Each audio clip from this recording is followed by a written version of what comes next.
If you are just sitting down to prepare for the MFT Law and Ethics exam or the MFT California Clinical exam, or you have already bought a program or two, or have to retake either exam, what you need to know now is that there's a logical formula for these tests. It's all about clues. Here's how this works. Your client, Marshall, age 14, is in individual therapy with the consent of his parents. Your first legal clue is his age. He's a minor. Your second legal clue is that his parents know he is there, they consented to his therapy, meaning they signed the paperwork. His mother calls you to tell you that she is getting worried about him because she and his father are getting a divorce and Marshall is not taking it well. Your third legal and ethical clue is that his mother is calling you. Confidentiality is at stake. Sure, he's 14 and his parents consented, but confidentiality and consent are not the same thing. The next legal clue is that his parents are getting divorced. Custody might affect who consents for therapy, but the first line in the vignette states that consent already occurred. She says that he is getting very depressed. You were thinking about referring him to a psychiatrist. Now you get the clue that his depression is serious, but no other clues about how serious. So you're not breaking confidentiality. Don't see clues that aren't there. When you tell Marshall about your idea for a referral, he says, "Don't tell my mom about this. She will get very worried." Then you get the clue that you are managing your ethical obligations by telling your client about the phone call. Clients have the right to know information that affects them. You also get the clue that confidentiality is on your client's mind.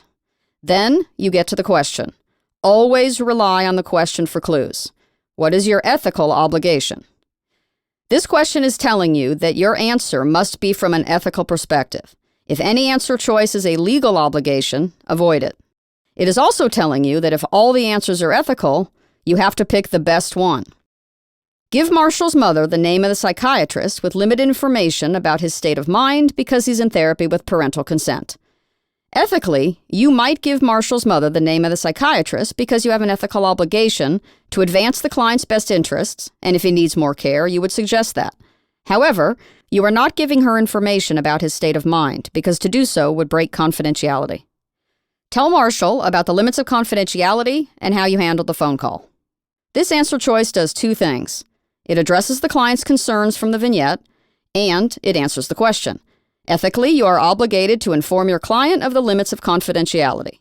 So far, answer B is better than answer A. Suggest a family session so that you don't have to keep secrets and because both of his parents consented to therapy. Suggesting a family session is more of a clinical issue than an ethical one. Remember the wording of the question. Also, you would not suggest a family session because his parents consented to therapy. You might suggest a family session if the client said he wanted it, or if in your clinical judgment he needed it, but not purely as a result of a consent form. So now you can eliminate answers A and C. The answer must be B or D. You now read D knowing it is either right or wrong as compared with B. Narrowing your options like this goes a long way towards minimizing anxiety because it reduces how many words you have to read or concepts you have to consider. Tell Marshall about the limits of confidentiality and consider having him sign a release if you want to speak with his mother. Notice that the start of answer D is the same as the start of answer B. So now, the only question is, which sentence ends better? D is wrong because you would need to do more than consider having him sign a release. You would have to actually get that piece of paper signed. The answer is B because it is the only one that fits the clue in the question, which is to select the best ethical course of action, and it fits the clue in the vignette, which is the client's concern about confidentiality. Every question on the exam works exactly like this. Contact Nancy Klein at InFocus Test Prep to master this strategy for passing your exams.